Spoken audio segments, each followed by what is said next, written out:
Sweet eternal balance of all that is good, true, and beautiful, friends. I am deeply honored to invite a woman to Rogue Ways who has delved deep into the mysteries of the world, having studied and synthesized esoteric and occult information into her 4 books, ranging from The Secrets of the Serpent Bloodline to Blood Type Personality. Her work shines the light on much of what has been intentionally hidden, and we are grateful for this and for her leadership as the bishop of a Gnostic church and the grand prioress of a Gnostic Templar order. Tao Tia Douglas, thank you so much for coming to share with us on Rogue Ways. I'm very excited to have you. Thanks for inviting me. Absolutely. Tao Tia, I'm very excited to have you, but I do like to ask a pointless question of the episode, and I'm about to get 4 feet of snow, perhaps. I don't know if that's actually what's going to happen, but that's what they're saying is possible. So I was going to ask you what your favorite snowed in activities might be. Oh gosh, probably writing, to be honest. Yeah, that gives you a lot of time to sink in. I like that. When it's peaceful and you've got time, then it's a good time to just focus on that. Yeah. Yeah. I love there's something about the snow too that kind of like I feel like is almost a insulation from all of the sort of like energetic chaos that's around in the world. And so I wonder if it's, even clearer sort of channel and writing in that situation. It feels like it could be. Yeah, it certainly makes things calmer. Yeah. Well, I'd love to just dive right into it. And I was hoping you could give us an idea of how where you kind of came from or how you came to be involved in, a Gnostic church and, becoming a prioress and these types of things. Like, how did that all develop for you? Well, when I grew up, I wasn't told any particular thing that I should look into. But as I got older, I did find out more, and regarding the family and the traditions, and I explored everything, absolutely everything, and that's part of being Gnostic, is that you're just a knowledge seeker, so you seek everything, and you want to know about all the different religions, what their roots are, and about the how we evolved as humans on the planet, everything. So once you start looking into that, there came a time when I was told, look, one day you might have to take over this, and so I did. It must have been my calling to do it. So I'm quite happy to do it, even though so many of the family don't like us to, well, they don't like me to talk about things publicly. However, I just think now we're approaching the next stage. It's time, and more people are becoming more aware that things aren't quite as they have been told they are, and there are more people ready now than there was ever before. And so I just think it's the time. Yeah.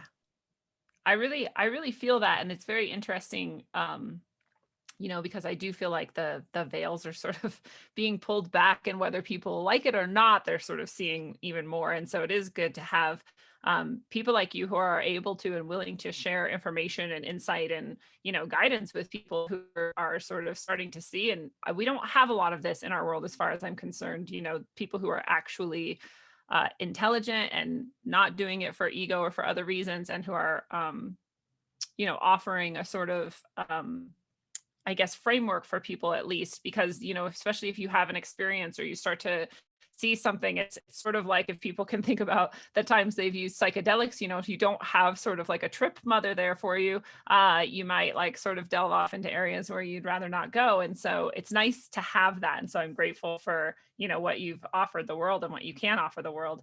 It's very kind. What does it mean to be a grand prioress or a bishop in a Gnostic order or a Gnostic temple?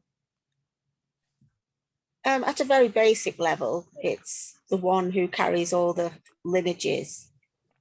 So you are the one who has reached a certain level in your own spiritual path, and then you're given these lineages from your ancestors, and also receive genetic memories. And that is a time that you can then spend your time, instead of searching and seeking all the time, you then help other people who are starting to search and seek. And so it's just a kind of a phase where you're kind of the one who is ready to pass the lineages to the next one who comes. It's not because you're better than anybody else, or it's just a case of the time has come where you're ready to help other people rather than trying to help yourself, because you've sort of found your inner peace and the truth and everything that has come to you. And that's it. It's just a case of passing it on to others. Because I think the worst thing is when you're on your path is there's so many things out there to misguide you and mislead you. And when you find somebody who is like a calming influence and who can teach you things without, like you said before, without the ego, and who doesn't care about their public persona or how they come across to other people, they just want other people to know the truth, then they can find this peace, you know?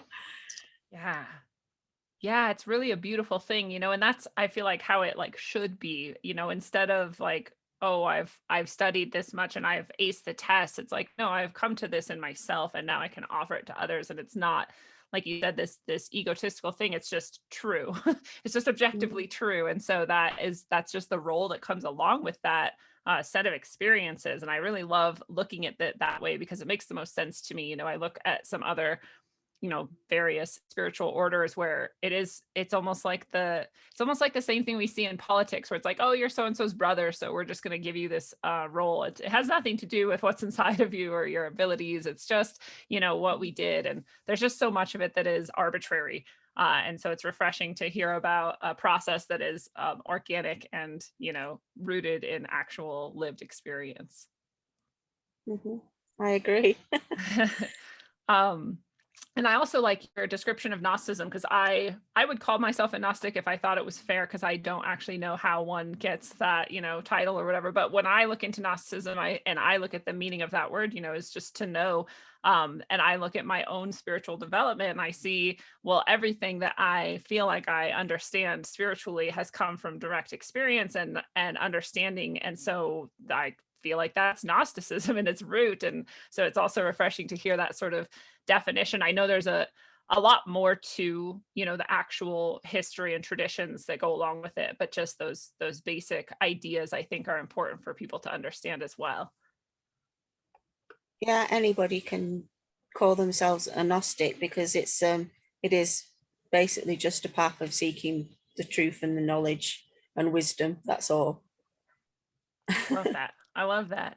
Well, so how do you know, or how did you know, and I'm not sure if you want to talk about this or can talk about it, but how do you know and understand that you're of what you call a serpent bloodline? And what is that? Because I'm sure a lot of people hear that and they're afraid and think that it's evil. Yeah, it's a family emblem. Can't pronounce. It's a symbol we've used for generations to represent our family. So it is a very ancient thing. It can be dragons or serpents, salamanders sometimes, and another family called the eagle bloodline have demonized anything to do with the serpent, because doing so would mean that they can take control and push us down. And as they've done during generations and generations, is because we have been demonized, it's been easier for people to accept that we've been burnt at the stake and well, just basically tortured and discriminated and tried to be wiped out completely by them, really. And they justify it by saying, oh, well, they are in league with the devil or whatever, Mm-hmm. It makes it easier for people to see us as witches and evil people. And people do accept that because they are brainwashed by that religion, and so they actually believe that well, they have done. You only have to look at the Dark Ages and all the witch burnings, and absolutely horrendous. What even just normal people who would just happen to say the wrong thing. Oh, it's a witch, you know? Mhm. Or just happen to have knowledge of herbs or Yeah, something, you know? exactly. Yeah. Yeah. It's interesting because and this is actually how I found you, is from I'm not sure how to say his name, but Robert Seper, I think is his name. He has a channel called Atlantean Gardens, and another channel, and he's an anthropologist and historian, and he did this whole video, on maybe more than one, on the eagle versus the serpent sort of bloodlines and traditions. And it was the first time I'd seen it laid out with those exact symbols kind of fighting each other. And it's interesting how it fits in with so much of our history. And do you agree with his premise, which is that the serpent bloodline is sort of the Atlantean, or the, prehistory civilization? No, he's taken a lot of work of my work and twisted it to his own means, really. Okay. Which he can do because he's more in the public eye, because he sells himself a lot. True.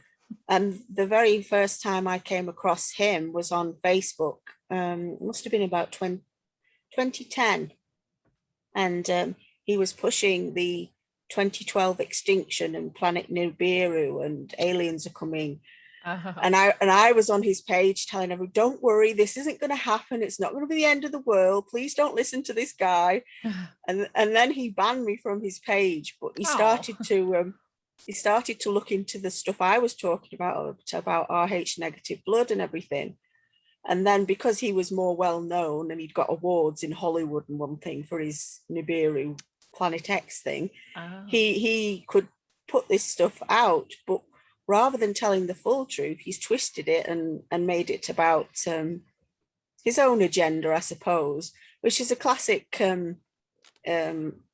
misinformation, disinformation thing, where they take some truth so that it hooks you in your heart, it's right in your heart, but then they feed you some disinformation just to so that you never actually learn the full truth. And I don't know if he's aware that he's doing that, or it's just what he thinks is right, but it's what a lot of them do. The people like David Icke and various others.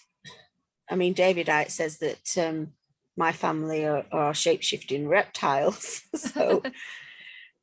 so if he can be in the public eye so much, I mean, you notice that as well about these people like Russell Brand and everybody, they were always in the media and then suddenly became a guru of some sort.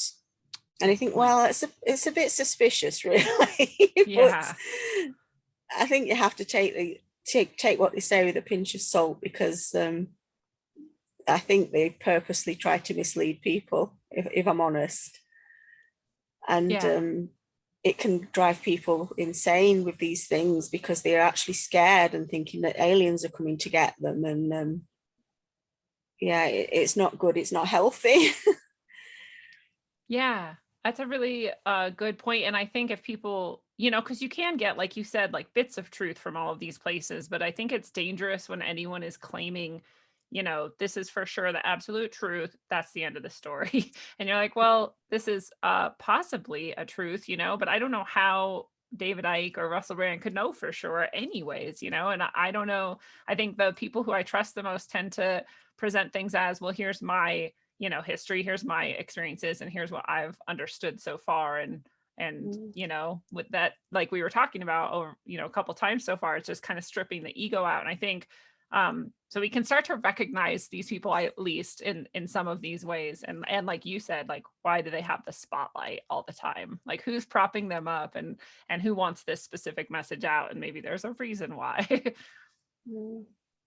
Yeah, that's exactly it. It's not a mistake that they get so much attention. And you'll notice that it tends to be males as well.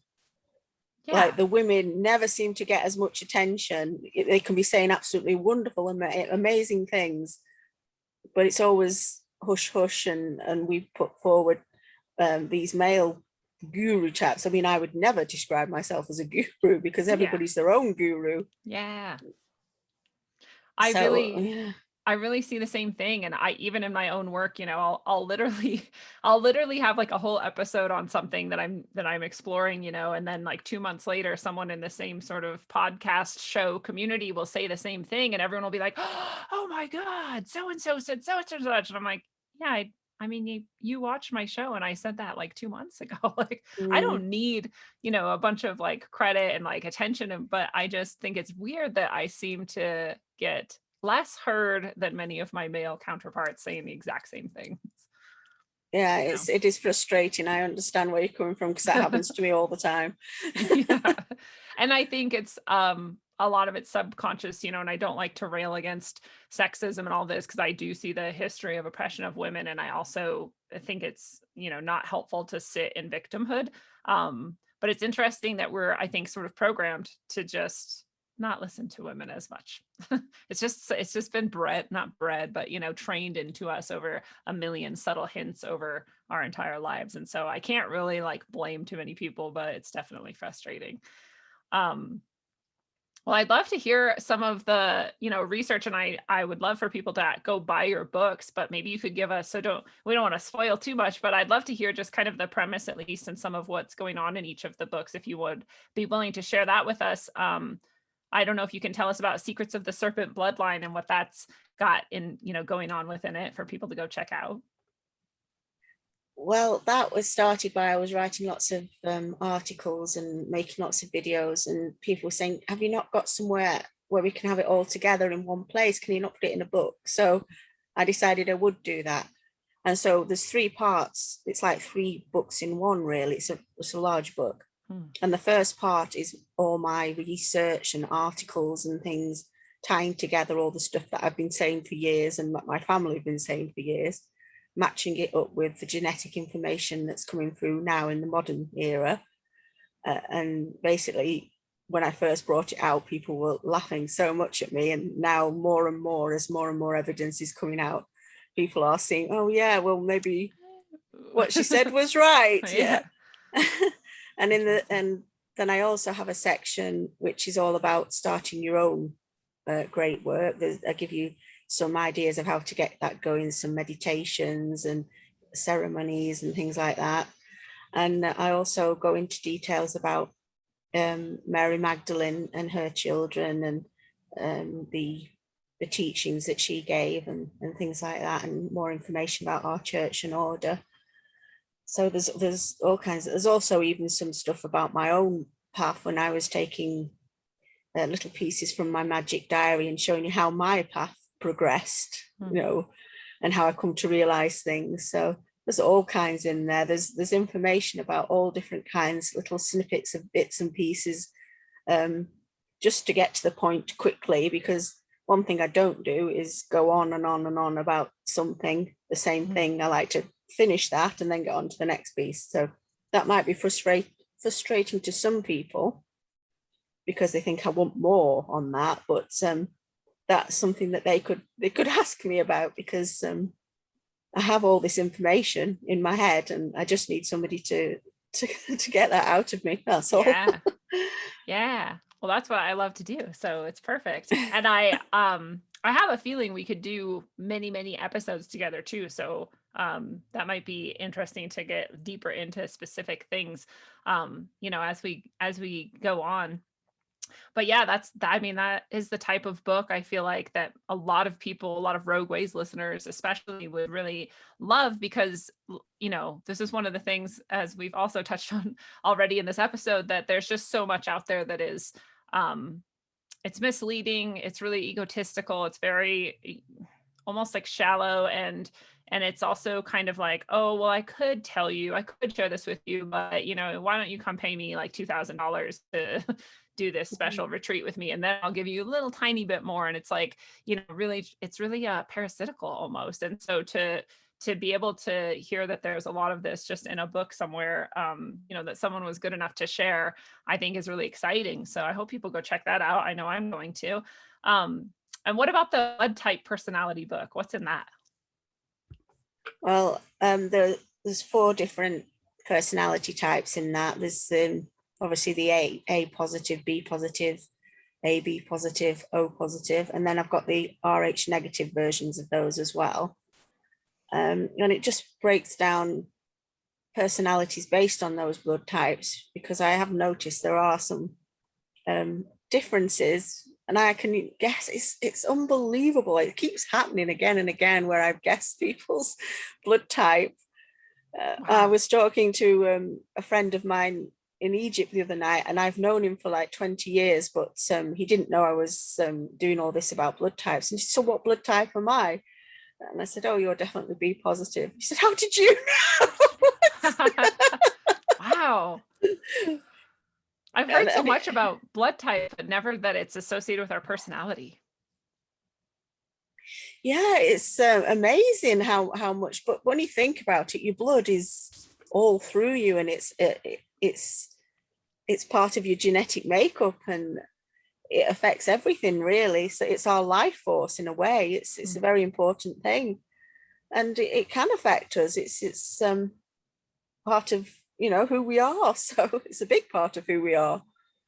Is it too soon for you to guess mine? We don't know each other well enough, or do you want to try? I don't know you well enough yet. Do you know your blood type? Don't tell me, but do you know? Right. Well, I'll see if I can think by the end. Okay. You ask me again. All right.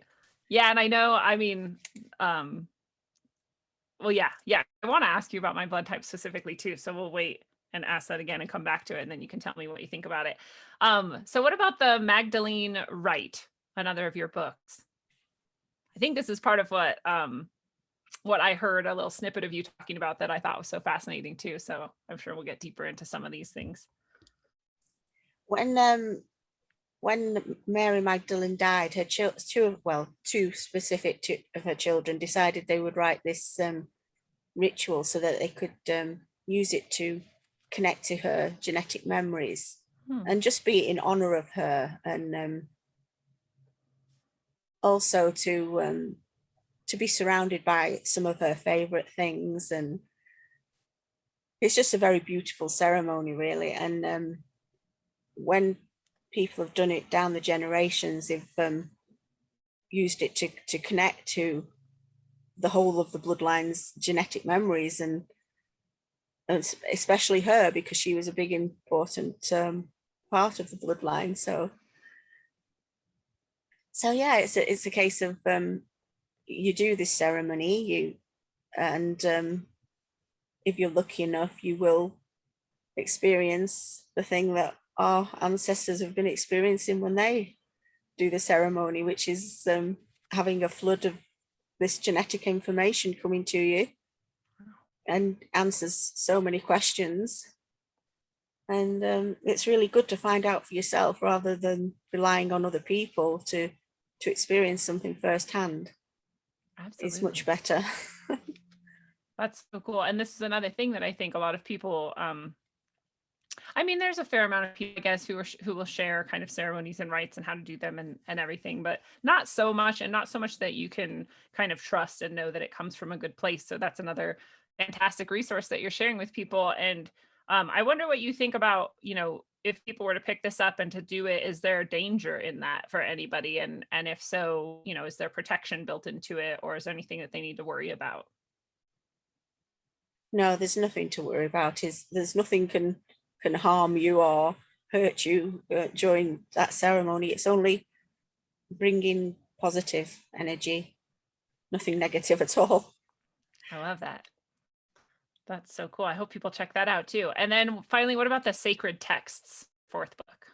Well, actually, I don't know which order these came out, but the 4th one I'm asking you about.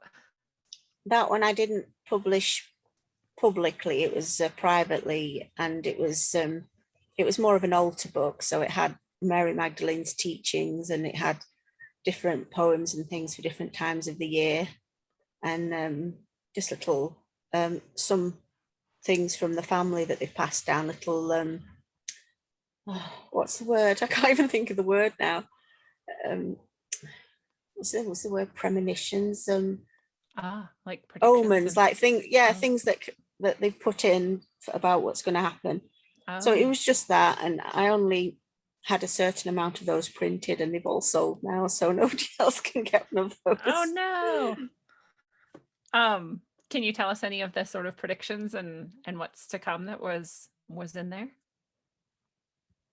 Um, I can't remember off the top of my head. One of them was about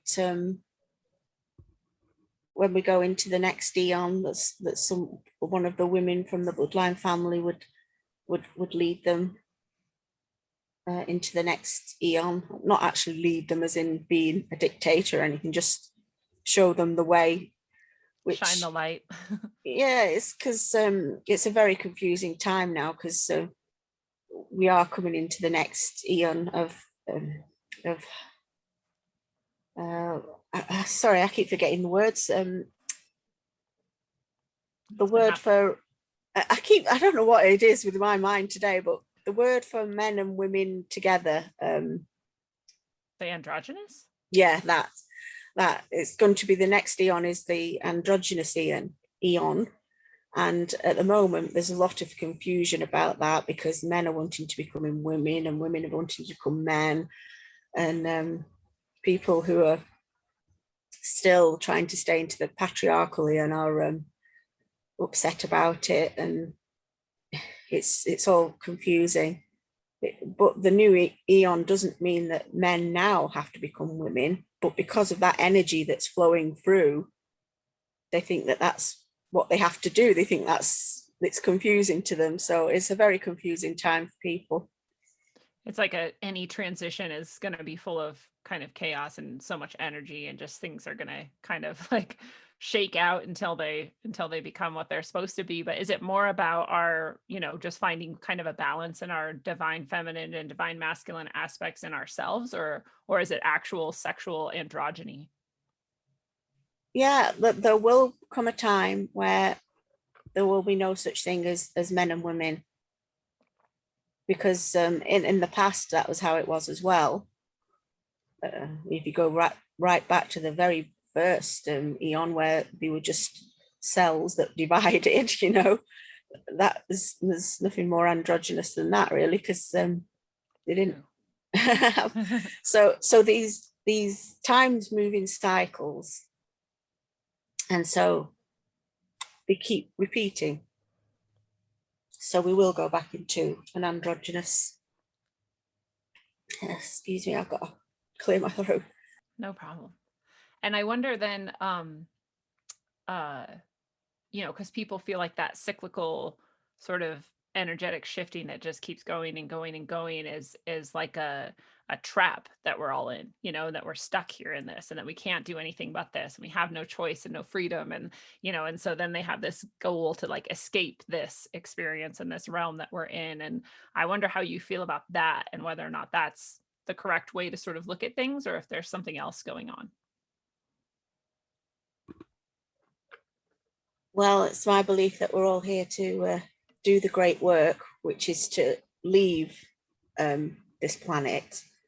And when you have children, you're passing your genetics on to the next generation, meaning that as we talk about genetic memories and everything, you're carrying on your line on the planet, so you can't move on. Mm. And that goes against everything we've been told about religions and everything. Oh, you must have as many children as possible, and Yeah. you must stay in the earthly realm or whatever. It's like, but if we complete the great work and leave this planet, we'll become a star of our own and a planet of our own. And we'll be creators in our own right, in that we can decide whether we want to have life on the planet or just remain a lone star. And it evolves, and you can become a universe eventually. Wow. That it makes sense to me, like symbolically and energetically, that if you were going to rise I hate certain words because I don't want to make it sound like you're like not good enough if you don't do certain things or something, or that there's like a inherent hierarchy to it or something, but it is different, right? So if you like rise beyond this and you do leave this plane, you would be in perfect balance, you know, with your masculine and feminine energies. And so you know, the sun and the earth are like a perfect representation of that, right? We have this solar masculine energy and the feminine earth energy, and they're, you know, here together in this way. And so I can just understand what you just said. I was like visualizing how it kind of happens and what it looks like, and it makes sense internally. I hope I explained it well enough the way that I'm seeing it, but it's a beautiful vision. And you know, I've said this too. I just feel like there's so many people out there who are looking at like the great work, and I don't have the deepest, most amazing understanding of it, but I've always just kind of felt like they're looking at some sort of external process that they're supposed to create, like,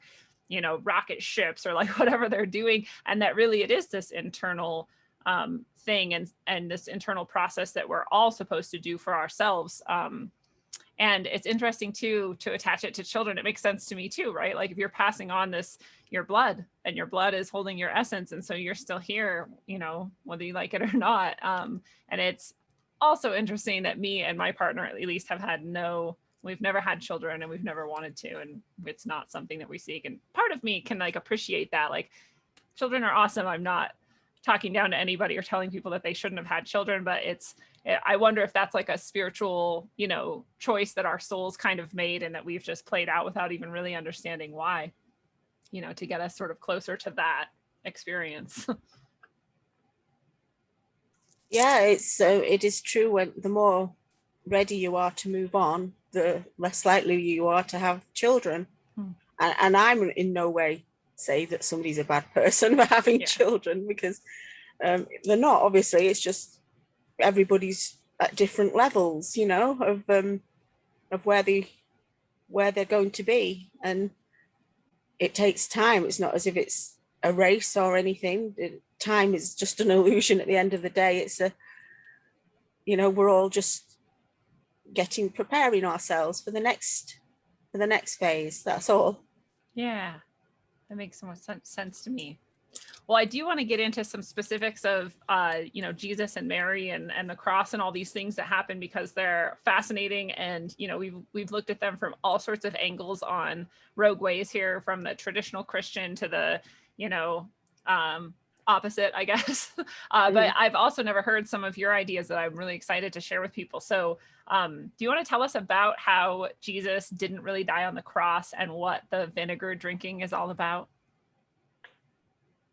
Yeah, the cross is allegory for the wheel of the year, and the 4 seasons, and the sun dying on the cross and being reborn in spring. So it isn't actually real that Jesus died on the cross. It's all allegory, and it's about his path to enlightenment as well as illumination. So he was offered, it wasn't actually vinegar, it's just translated that way. He was offered drugged wine when he was first on the cross, which is again allegory for his path to illumination. And he refused that because the drugged wine was supposed to numb the pain. And when you go through illumination, it is a painful process. And many try to take shortcuts and take drugs and all kinds of things, thinking that will lead them to illumination, which it doesn't. And during his time, he was offered some kind of refreshing liquid. Again, it wasn't vinegar.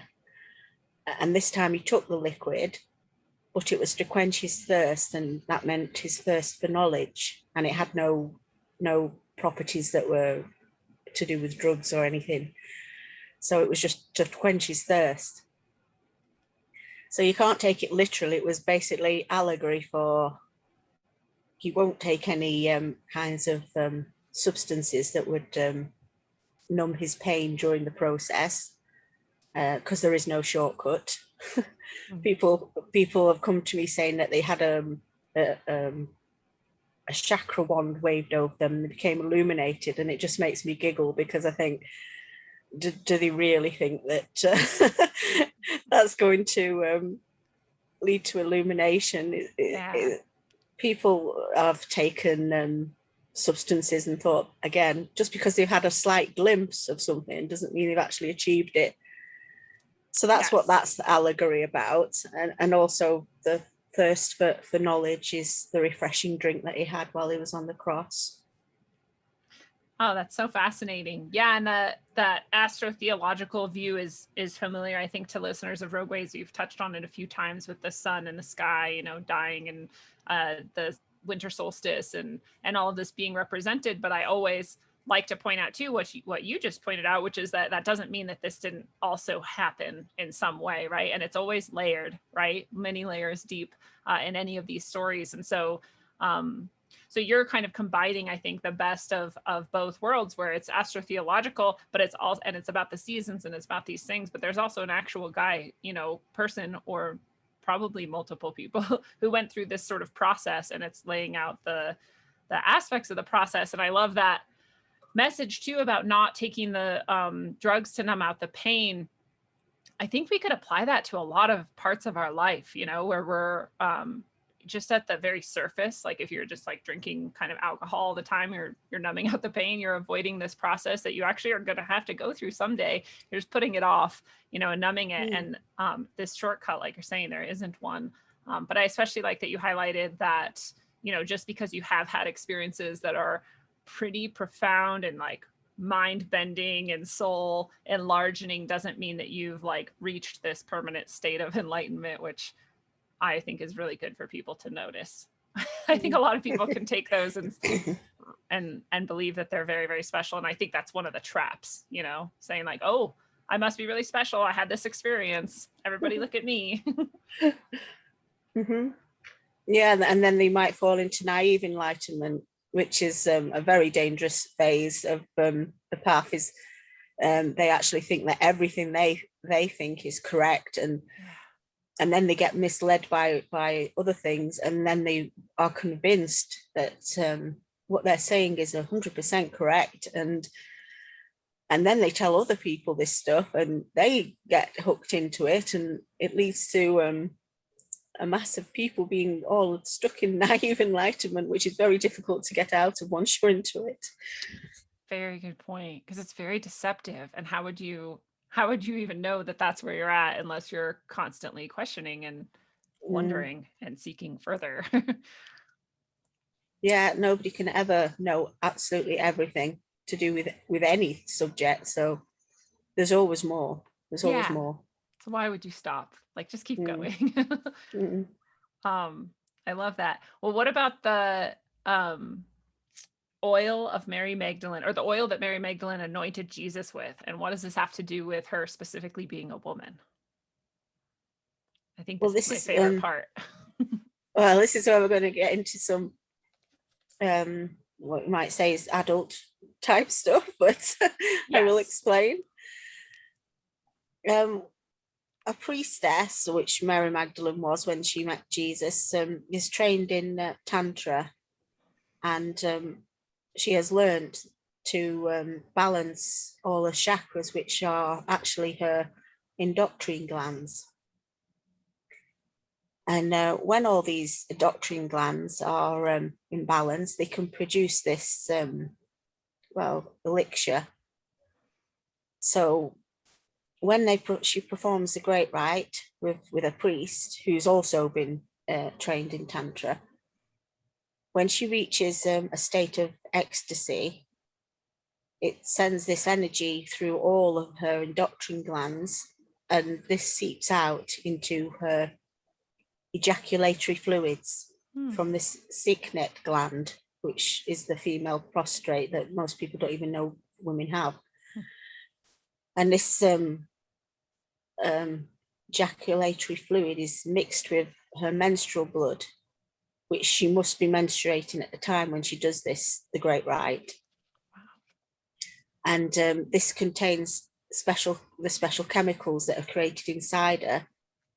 So when she climaxes, this water, which is her ejaculatory fluids, and the wine, which is her menstrual blood, are mixed in the chalice, which is her vagina, and his sword, which is his penis, takes some of that liquid inside himself, which gets this special elixir into his bloodstream.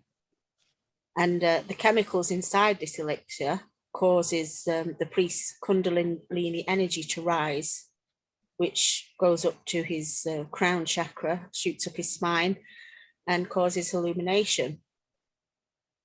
And still today, in churches and in our own ceremonies, we symbolically play out this great rite every time we perform the Mass, with the chalice and the athtame and mixing the water and the wine. And that is what it actually symbolizes.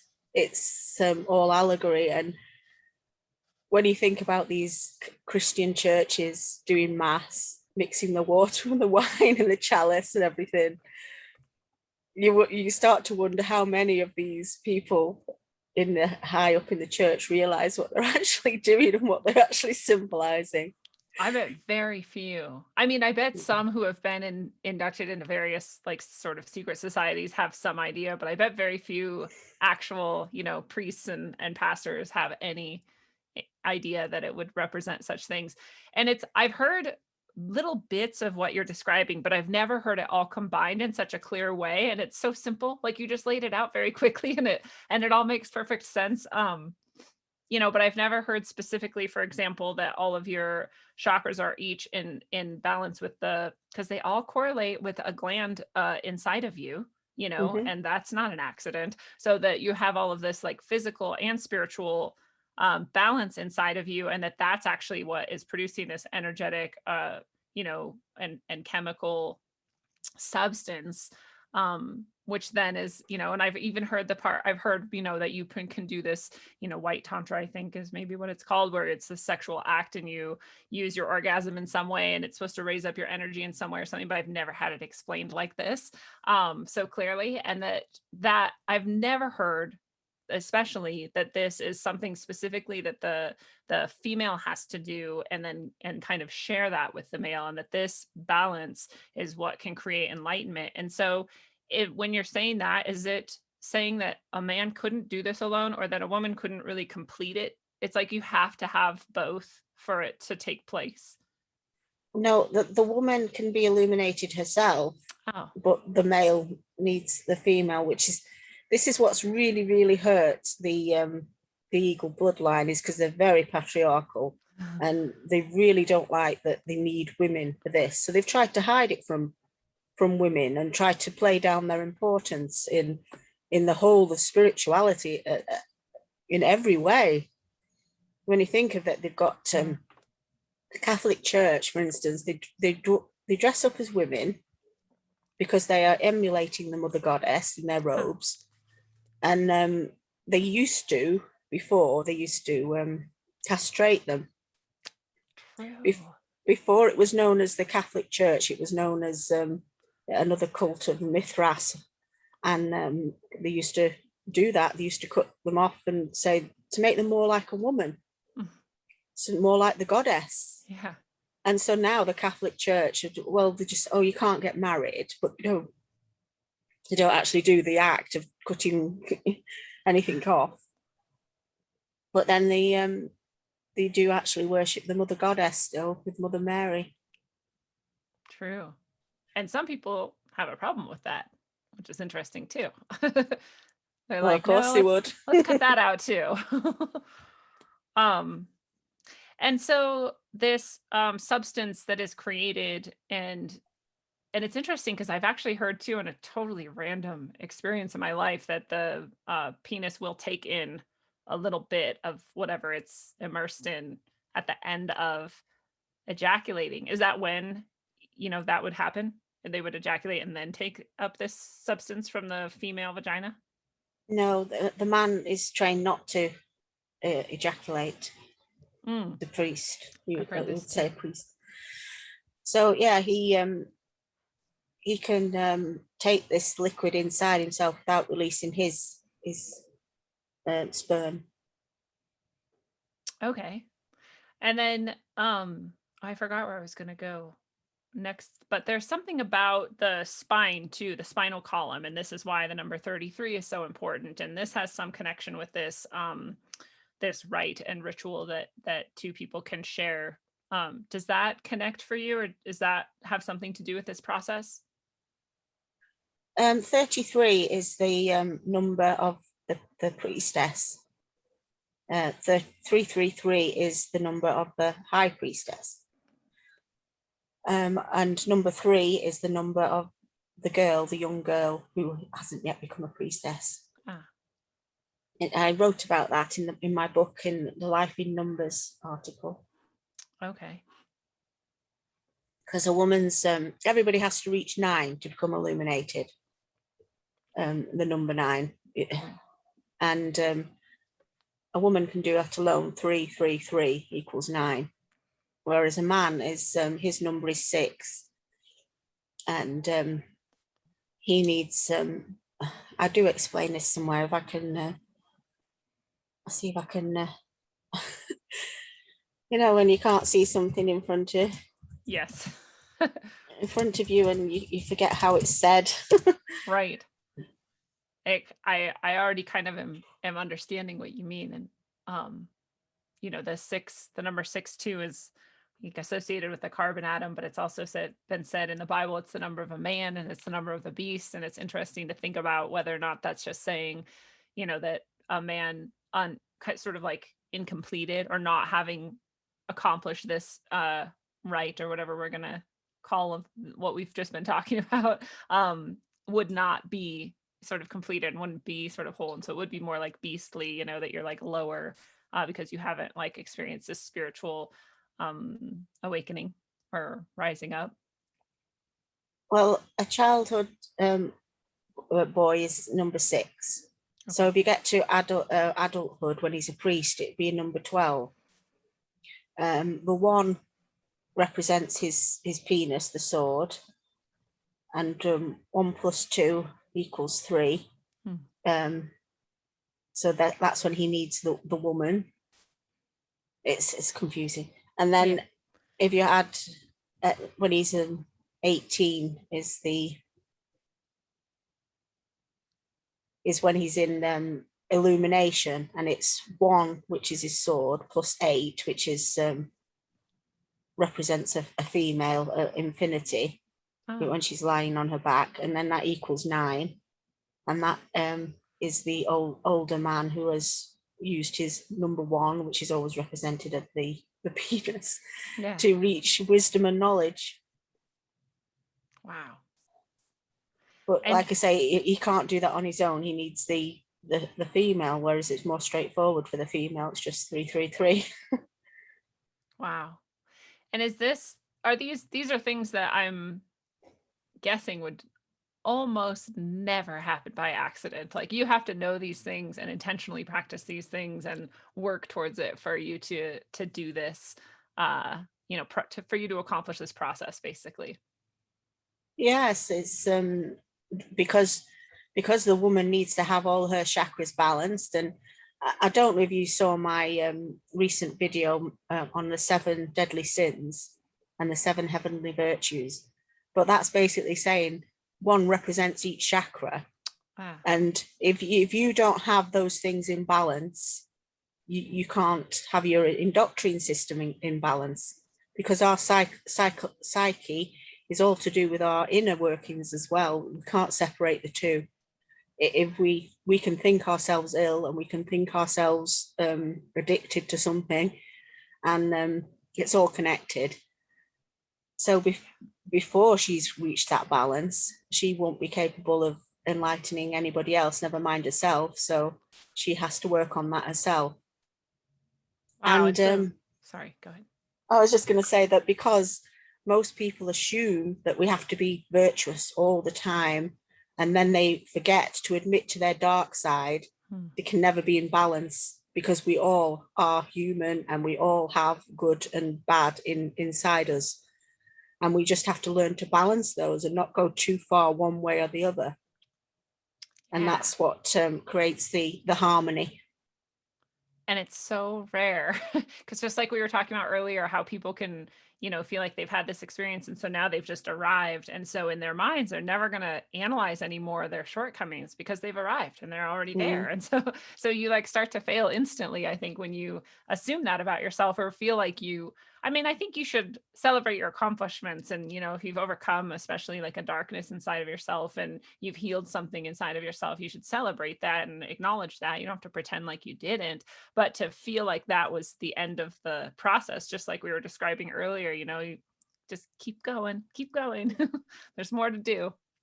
Yeah, well, if you sort of imagine yourself illuminated and can do no wrong, you might start taking drugs and get addicted, a bit like Aleister Crowley did. He did that. He thought, oh, I've seen this glimpse, I must be illuminated. Now I can take heroin and Yeah. become a pervert and do all these really deranged things, and I can do no wrong. And that's a lot of especially male gurus do that because they get power hungry. They start saying, oh, come to my little village somewhere in the mountains, and then they get accused of, you find out that they've been having relations with little girls, and they do all kinds of things, and it's really awful. Yeah. So yes, naive enlightenment is a very dangerous thing. Very dangerous. I can see that.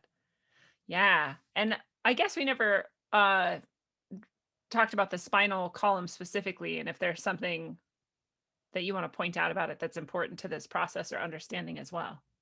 That's just the where the actual illumination, the Kundalini energy rises up the spine, so it goes to each chakra, each endocrine gland as it goes up the spine.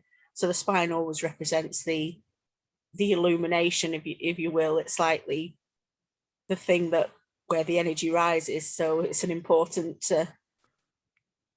factor in illumination. And it's interesting too. I don't know if you have anything to share with us about this, but that it kind of looks like a snake if you look at just the shape of it from the side view, right? I guess any like curved line could, but there's also this idea that it's almost like a tree, especially with like the nerves coming out of it. If you look at that sort of visualization of the spinal column. So I wonder if you have anything you want to share about snakes or trees in the spine and how they might correlate. Well, yeah, the whole basis of our bloodline, we call the Serpent bloodline, is because it's to do with the Kundalini energy and the fact that it's all to do with enlightenment and well-being. Really, the serpents. If any part of your spine is out of line or not quite right, it can affect your whole health. So, that's all part of it. Yeah, absolutely. I had a dentist once that, looked at my teeth that had issues and could guess which parts of my spine had spinal aberrations or issues. And he was absolutely right. And I was like, whoa, it can go to every part. It does go to every part of your body, right? So you're absolutely right. It's your entire health. It's your core. Yeah, exactly. Well, it might be jumping a bit. Actually, let's talk about this first. Because we wanted to talk about the spear of destiny, which is this spear that, Jesus was pierced in his side with by one of the soldiers who was maybe like torturing him extra while he was up there on the cross. But what's your understanding of what that spear of destiny is and what it means and what it represents? Again, it's allegory, because while he was during his illumination thing, because like again, it's all in cycles and things. The wheel of the year is connected to the fact that when you're illuminated, you die and then you're reborn as an illuminated being. And while he was doing this, it was an allegory for when they poked him, the water and the wine came out, and that was symbolic of he'd been anointed by Mary Magdalene, as in he'd taken inside himself some of her elixir, as we talked about before. Yeah. So it's allegory to show, oh look, Jesus has become illuminated. He's about to be reborn because he contains the water and the wine now. Wow. And then he was. And so what's your take on what happened? Because there's the sort of division between people who think like, he died and he arose more as a spiritual being, and there's people who say, well, he didn't die and he went on to have children and live this long life. And so are you on the side of the he didn't actually die, it was more of the spiritual death and rebirth? Yeah, I have done a video about that as well. It's alchemy, where it's just symbolic of the journey that you go through to enlightenment. And yes, after he was enlightenment, he did go on to have children. Which then that means that he would not have been able to leave this plane, as we were talking about earlier, right? Because his bloodline lived on. Yes, and because they're still here now, he still lives on. Yeah. Huh. And so is this as rare as it seems if we only have, like Jesus and a few other, whatever you might call, people who have achieved this state in our history that we know of? Or is it happening much more often and there's just a few that we hear of for some reason? Well, it will happen to people who you don't hear of, but it is very rare because it's a very hard process to go through, and you do have to give up so much of your you have to give up everything. Basically, you have to give up your need for wanting materialistic gain, and you have to give up your need for worldly pleasures, and it's a hard process to go through, and lots of it time of is actually have to be on your own, and you have to go into your own wilderness, and that's so hard for a lot of people to do. They can't even spend like 10 minutes on their own, never mind months and months, or years. So it can be a very hard process, and as it says in the Bible, the narrow is the gate, and not many will get through, because it is a very hard path, but it's worth it. Believe it. Well, because I think one of the I know I brought up the Neverending Story because of an episode I just did on not new releases, but I really love this book, and it's, if anybody's not read it, it's basically this journey that we're describing here, but in very, very simplified, like it's presented as a children's book, but it has the deepest truths in it. It's just really amazing. But one of the things that I think is really powerful is that the most difficult moment that one of the heroes faces is the moment when they have to look in the magic, what's it called? The magic mirror, I think. And all the magic mirror does is show you yourself truly. But it's like the most difficult, it's the scariest. It's the one that like no one gets past. And I think that's kind of similar to what you're describing, right? If you go sit with yourself in your own wilderness, you're going to see everything, and you probably have lied to yourself a lot. I think we all have, right? And so you're going to have to unpeel some of those and be like, oh yeah, like that's actually who I am, like oops. And not kind of shy away from it and accept it and work through that. And I think that's part of the difficulty. And I think it's probably pretty underrated how difficult that is, or can be, along with, I'm sure, a million other things along the path.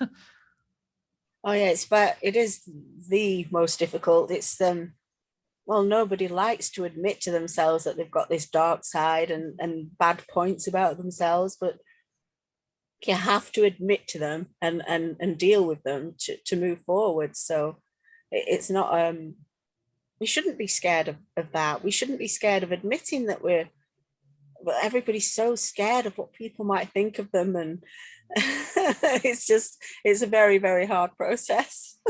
Yeah, well, especially because we live in this world where so many people are kind of waiting. I don't even know if they know this about themselves, but they're kind of waiting to see your weakness, what they think is your weakness, and use it against you. So if you are to, admit this or show people like, yeah, I did that, I was not great, I'm trying to be better now or whatever, or heal myself, they're going to take that and kind of use it against you. And what's funny about that to me is I actually think it's your strength when you can do that, and no one can actually hurt you with something that you already kind of became aware of and healed in yourself anyways. But we just, I think, are trained to see this as weakness and to not let it out because someone's going to use it against us or something like that, which ties into that whole process of remaining really egotistical and shallow, I think.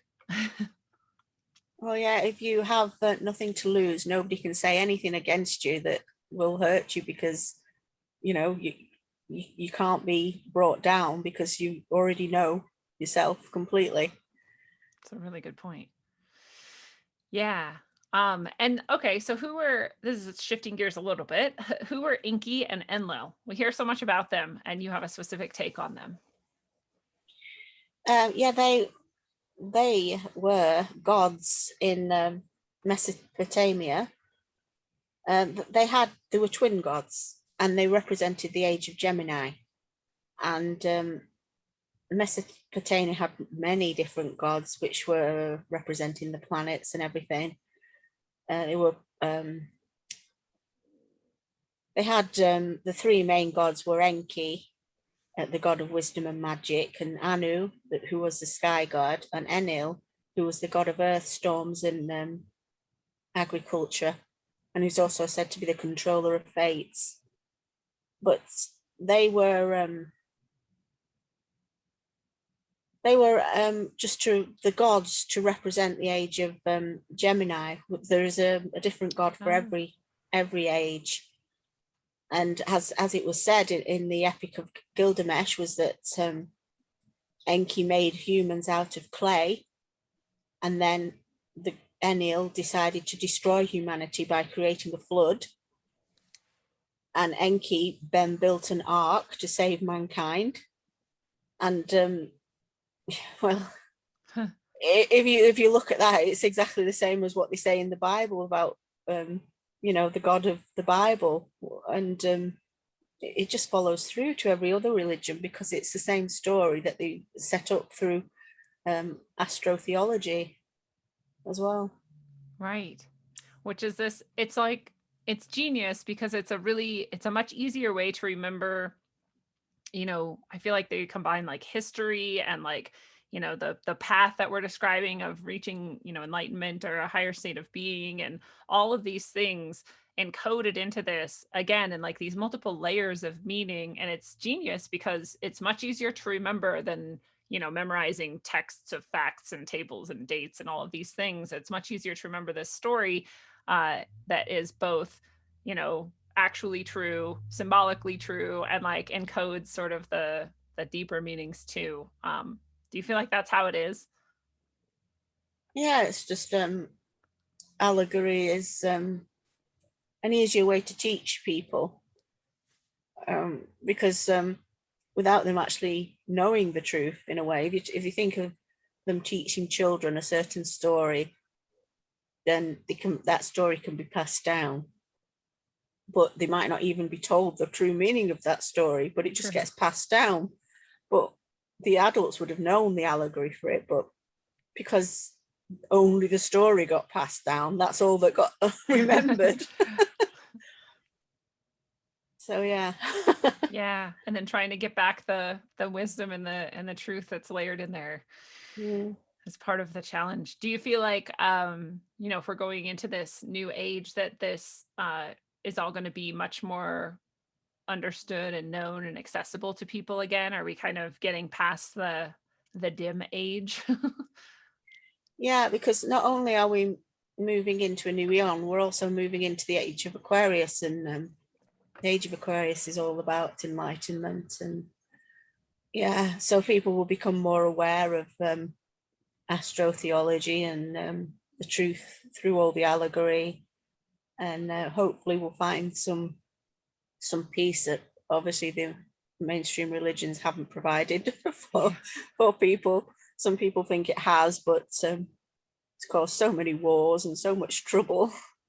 Yeah. It's obviously not a very good thing, really. I know. I think there's so many on the micro scale, there's so many communities of faith of various organizations that do give people this comfort and this way to cope more easily maybe.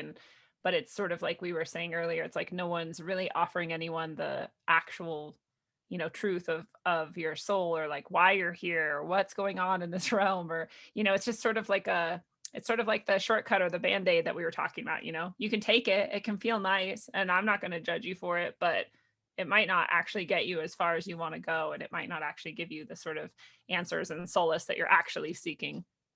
And I think we have a huge lack of that, of actually offering people like true spiritual pathways and solace and information. And, you know, I think people are hungry for it. So it's nice to think about a time when that might be much more accessible for people.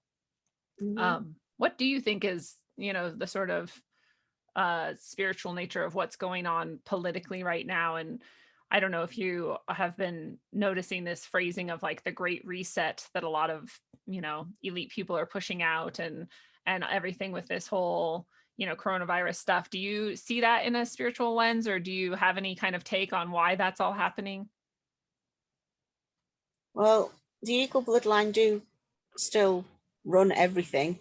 I mean, you might think that different governments are not connected, but they are all connected to the same bloodline. They're all running the things, and they are clutching desperately at their power and control that they're scared of losing, because they do know what's coming, and that scares them, because it will mean that for generations and generations, as they pass their wealth and power down, they've never really been stopped by anyone. But once the people know the truth and become spiritually aware, they're not going to put up with it anymore. They will be exposed, and that's what scares them. So they're trying their best to tell people they have to stay inside. They're not allowed to connect with other people.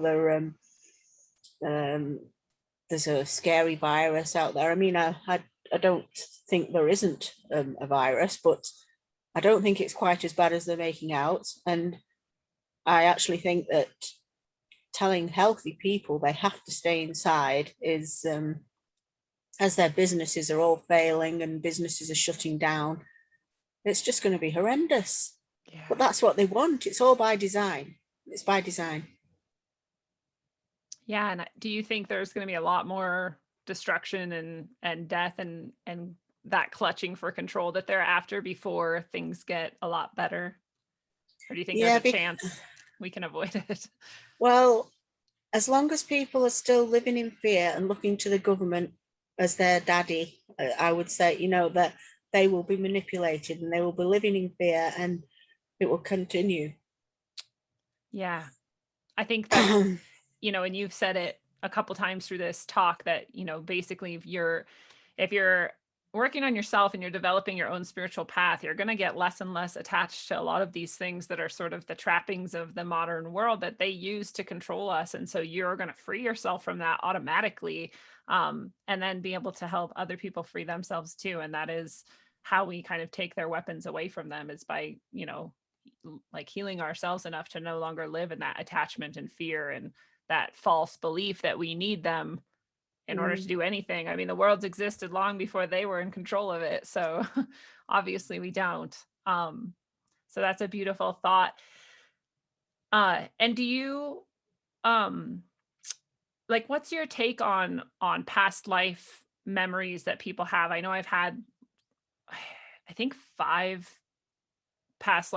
spontaneous past life memories for myself, and they all seem to be connected to the same series of like traumas and sort of energetic blockage or disruption or something that I'm understanding more and more how to sort of heal that. Do you feel like there's something else going on there, or what's your take on past lives and past life memory recall? Well, there's 2 different sides to that. There's the genetic memories that will come through from your ancestors, and then there's the like you mentioned, the trauma thing, where people might be thinking of a scenario in their head that is actually some kind of trauma within their own life that needs to be cleared. Yeah. So it isn't necessarily another life they've had before, but it's just something that they need to work on.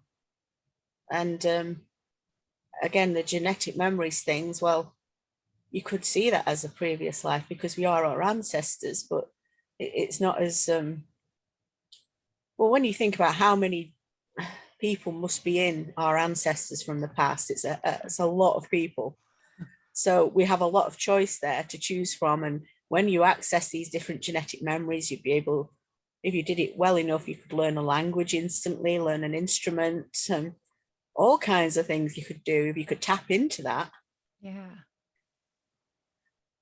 And so that's can be a glimpse of some of that when you can see these things. And it's obviously something that's very positive if you can tap into that. Yeah, that's part of the thing. I'm like, well, I've only done this on accident, and I mean, not purely by accident, but not necessarily intentionally. And so if I could learn how to do it intentionally, then that would be really amazing and powerful. I'm still grateful for it though, right? Because I know that it's leading me towards healing myself, and that's a beautiful thing. So I think it's cool. It's a really good point too of like our ancestors. If you trace it back far enough, I mean, I don't know how you would ever even quantify what's going on and all of that, and that's all still inside of you. So it's pretty amazing. And speaking of that, and our blood that travels through all of those generations and over time, have you come up with a guess for my blood type, or should I just tell you and see what your interpretation of it is? You might be A negative. Close. I'm B negative. Right.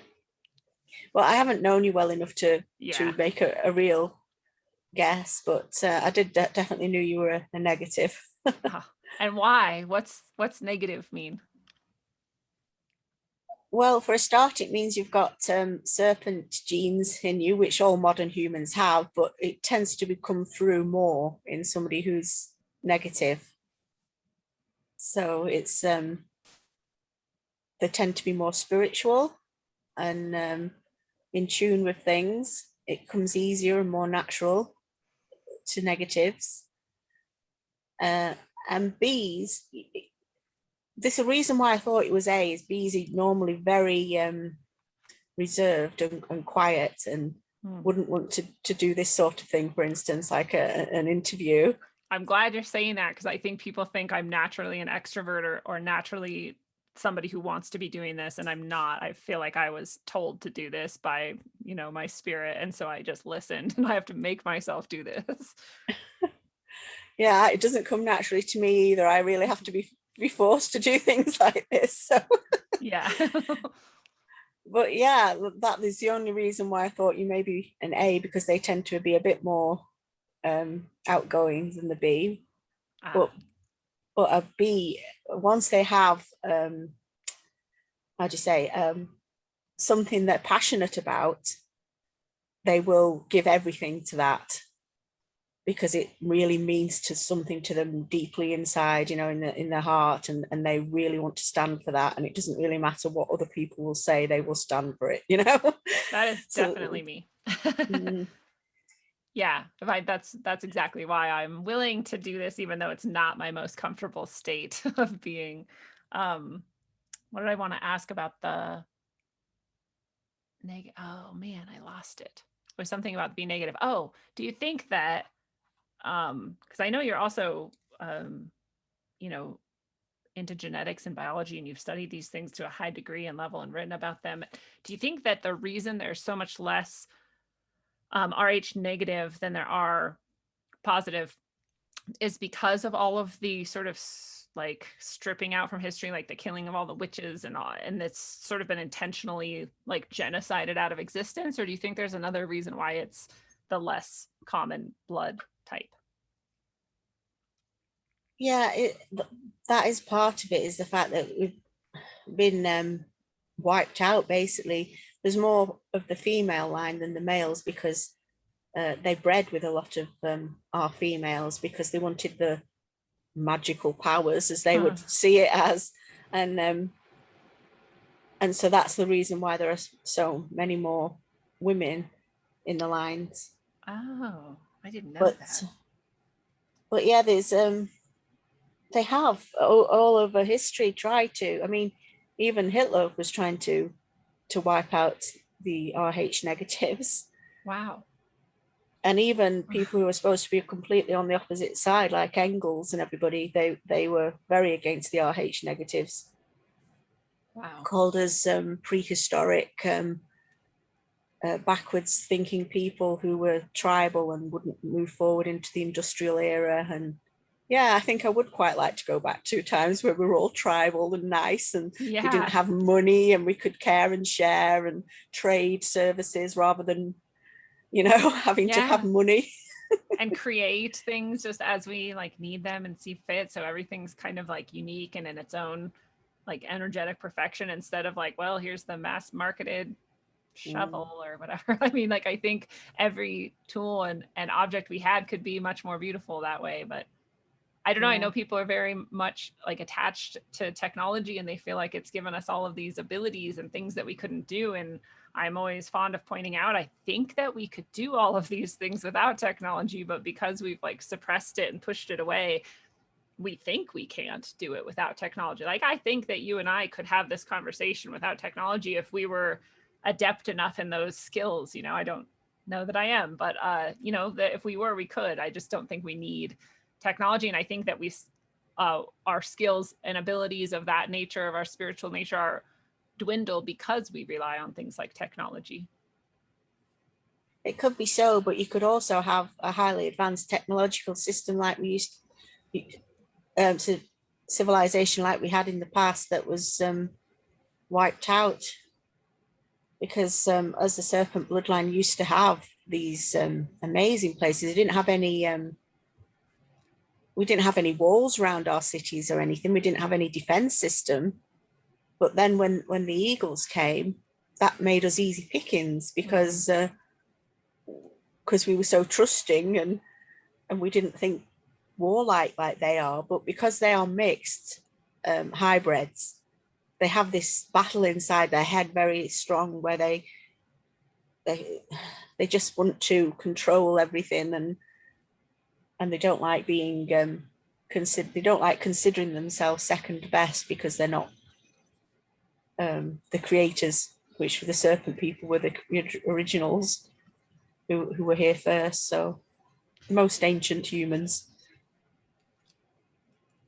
What it's interesting too, because I have this my first book, Sine Curve of Aeons, is you know, basically it's essentially channeled book, and it has, you know, our pre-civilization as a highly advanced technological civilization, but the technology is so like almost in the background. Like, it's not the focal point, and it's not the like celebrated, you know, but it's there, and it's used to make life better for everyone. And so I kind of feel like that maybe was how it was, and with what you're describing. But I also wonder where did the eagle bloodline come from, and why are they so awful? Well, the Serpent bloodline used to be the only humans on the planet, and as they moved out into different areas, they came across some ape-like creatures, pretty similar to gorillas and chimps these days, really. And they decided to mix some of their genes with these apes, and that created the Adams and Eves. And when some of the serpent males saw the Eves and thought that they were quite attractive, and decided to breed with them. And this new, more pure line was the eagle bloodline. So you could say, we're talking it in God creator status, you'd say the serpents were the gods, the Adams and Eves were the creation of the gods, and the eagle bloodline were the demigods. You could say it like that, because it was God doesn't need to mean anything other than creator, you know? Yeah. So they didn't like the fact that they were demigods and not gods. It seems strange using this terminology, but it made them angry that they couldn't be the ones who were the creators and the originals, and they didn't have as much of the genetic memories and stuff as the pure, you know, the serpent line did. And that made them really angry, and it especially made them angry because the serpent bloodline were matriarchal, and the women were the leaders and the spiritual ones who were the teachers, and they became quite patriarchal. And I think that's to do with the apes that they mixed with were patriarchal. But they've also got this mix, this hybrid thing in them that causes them to be so angry at the situation they found themselves in, as they think that they're somehow less than the serpents. I mean, it doesn't, they're not, but in their view, it makes them less, and it makes them angry.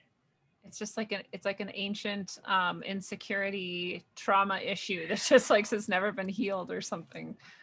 It seems so sad that is, and you can see the echoes of this story that, you know, you're telling from this point of view. You can see it presented in a completely different way, but with all the same pieces in the Bible and in that, you know, traditional understanding of what happened, you know, in the sort of like, you know, angels fell from heaven and mated with the humans and created this sort of offspring, and all the pieces are there. It's just told from a different perspective. So it's really very interesting to compare those. Yeah, it's mostly allegory, and when they say things like angels, it could mean simply as something as because they came from a distant land and came to that area, and doesn't mean that they actually came from the sky. Yeah, true. That's very interesting too. Well, I know you're working on your own fictional novel. Do you want to share anything about that with us, or? I can do. I'm about halfway through now. It's based in the future where the eagles are still in control of Earth, and they've basically told everybody that there's been, the rest of the Earth is poisoned, and they all have to live it within this city, in an overcrowded city behind these big high walls. And it's basically pretty dire and horrible. But one girl finds a way to get to this other world, which is where the serpent bloodlines are. And she starts to learn about her genetic ancestry and how she's been part of it and why she was put there. And in this serpent world, there's 12 different areas, and each area is a different it's like the perfect tribal world, basically, where everybody has whatever they're naturally drawn to in life is what they can go and do. So you have one area where they're all tailors, and you have another area where they produce food and just everything, artist area, you know. It's just an idea of these two worlds. Yeah, that sounds really fun to read about. I love fiction for this reason, because you can put these things that are, you know, truer than true in there, and it's you don't have to worry about like the specifics or like proving it or whatever, but people can experience it and understand the truth that's in there, you know, through this fictional lens. And I think it's so fun. And I don't know, people just read fiction easier than nonfiction for some reason. So I just think it's the perfect vehicle for that. So I'm excited, you know, for when that might come out. And if we don't connect before then to have another conversation, I hope that we connect when that book comes out, so we can have another conversation and share that book with everybody in the Rogueways community. But what kind of contact information or connection options can you give to people? Where can people get your books and find and connect with you more beyond this show? I have a website called Purple Peacock Publications.info. I have my YouTube channel, which is called Temple of Thiola, or search for my name and it should be found. I have the church website, church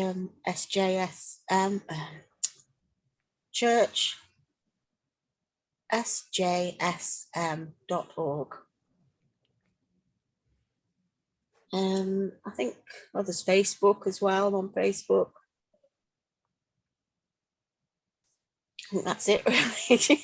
Yeah, and I will put all that in the show notes too, so people can just click on over and find you and support you. Are your books mostly through your site, or can people find them elsewhere? Yeah, they should be on all the other sites as well as my own. Is it better for people to go through your site to get them, or does it matter? I'm not sure. It depends if they work out, because the shipping is expensive. because it's a big book for the Serpent one especially. So maybe Amazon do it cheaper, I'm not sure, or maybe one of the big companies do it cheaper. Okay, that makes sense. So Yeah, you have especially to work it out. yeah, especially internationally. Well, I love it. I definitely I'm gonna go buy some books right now. I hope other people do too, and find more of you and connect with you and check out your channel and all of that good stuff, because you have such a wealth of information to offer us, and more importantly, wisdom, which I think many of us need much more of. So I'm very grateful for that. And what kind of final thoughts or ideas or message do you want to leave people with before we close out here? Oh dear. All on the spot now. Put people on the spot. Yeah. I mean, you've already shared so much wisdom and thoughtfulness and ideas with us, but I don't know if there was one piece you want to kind of highlight or remind people of.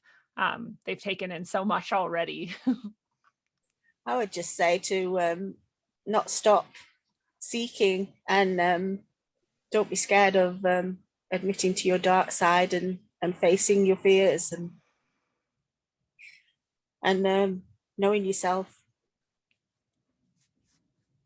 That's a beautiful message to leave people with. And thank you so much for that. And fellow travelers of the path, it is a beautiful thing. This has been your analog, electric, concentric dose of wisdom according to the beautiful and honorary Tao Tia. Thank you so much for being here and sharing so much with us. I look forward to talking again.